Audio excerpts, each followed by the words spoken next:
Next to Sharaka Berry, very, very active member in the community. He does a little bit of everything, but we're just gonna sit down and have a little conversation today. So, how you doing today, man?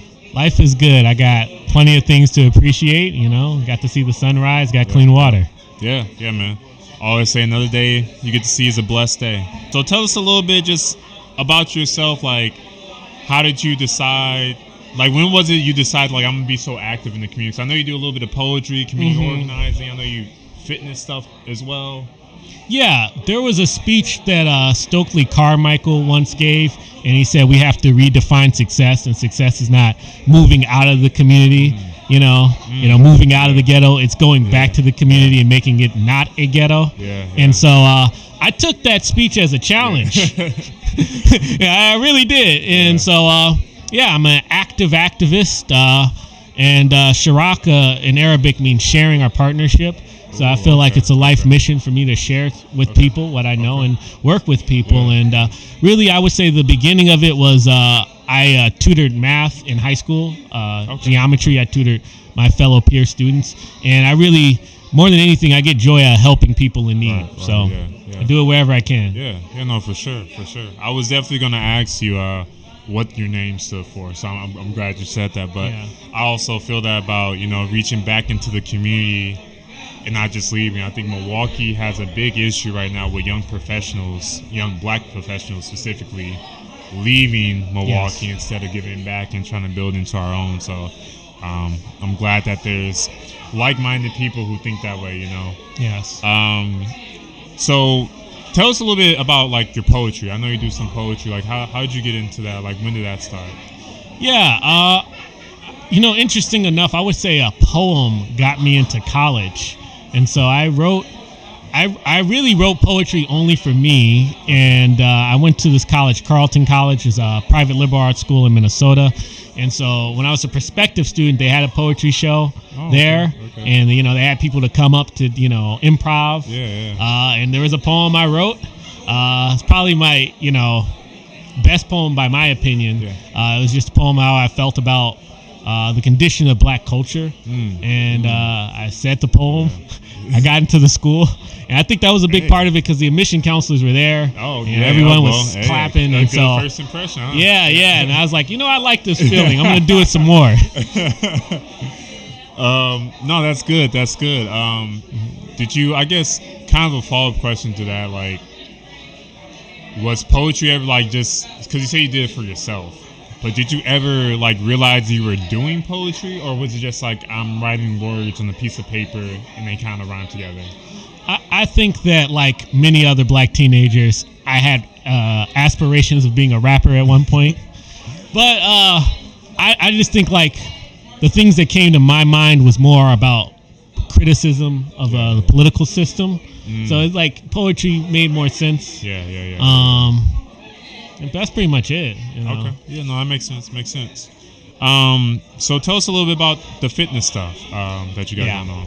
Yeah, so I came from a very fit family, but for the most part, I was a black sheep. I grew up with asthma, so I didn't really get into being physically active until I started wrestling in high school.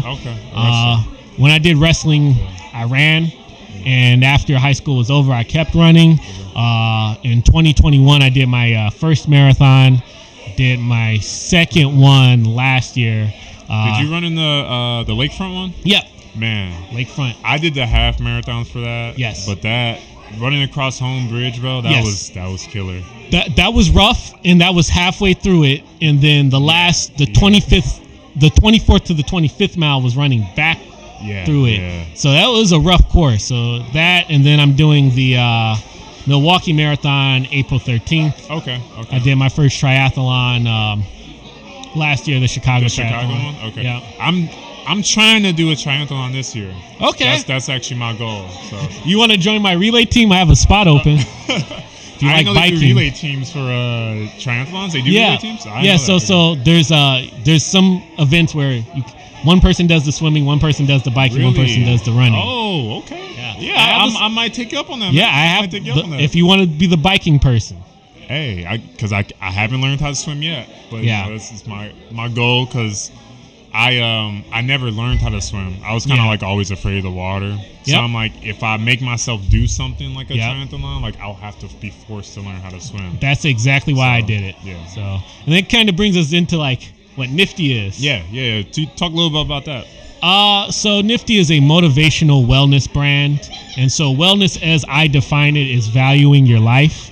And so, like, you know, if you ever see someone eating something or doing some habit that's bad for them, like, it doesn't matter. And it's like, well, what do you say? What is it that doesn't matter? And it's like, is you're devaluing your life. And so when you really, really value your life and say, this is the most precious thing, your actions follow. It becomes very, very intuitive to be healthy. And so two things is, one, changing the conversation about health, but also creating a healthy community where we're coming together and we're hanging out and we're doing stuff that betters ourselves and betters our health. Right.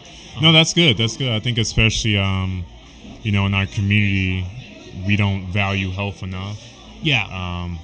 For many reasons of, you know, sometimes it's just like we have so many other things to worry about. Like, you really think we're worrying about health, like, you know. It's overwhelming. Yeah. There's a lot of obstacles, and a lot of the obstacles to being healthy, I think, is an injustice within itself. The same way we should have equal or fair opportunity to education, we need that for our health. It's not known about, like, in the Milwaukee community, in terms of like the nonprofit space, which I'm in, a lot of people don't talk about the real disparity. So like there's a 13.7 year life expectancy gap between the black and white community here. I could go over a lot of facts. The other one that I would say is the most shocking is that black women are 40 times more likely to give birth to low birth weight babies. I remember reading about that in college. So, and that's kind of why there's the whole fist up and like this is a revolution, I would say, in our health. And one of my shirts that I sell, I'm really, really excited about. It says, "You are a worthy cause." So when I'm working on myself, it is a revolution in how I treat myself. And if Black Lives Matter, Black health matters, and we got to work on it. Yeah, no, I love that. No, that's perfect. So do you have any goals for this year? Like, what are your goals this year? Like, you know, maybe in like a couple years, where do you see Nifthe? Where do you see yourself being? Yeah. Well, I want...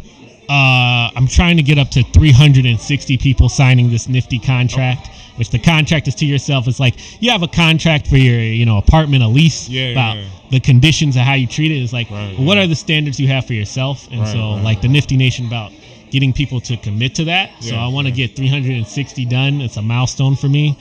Personally, in the next 5 years, I want to complete one Ironman. Okay.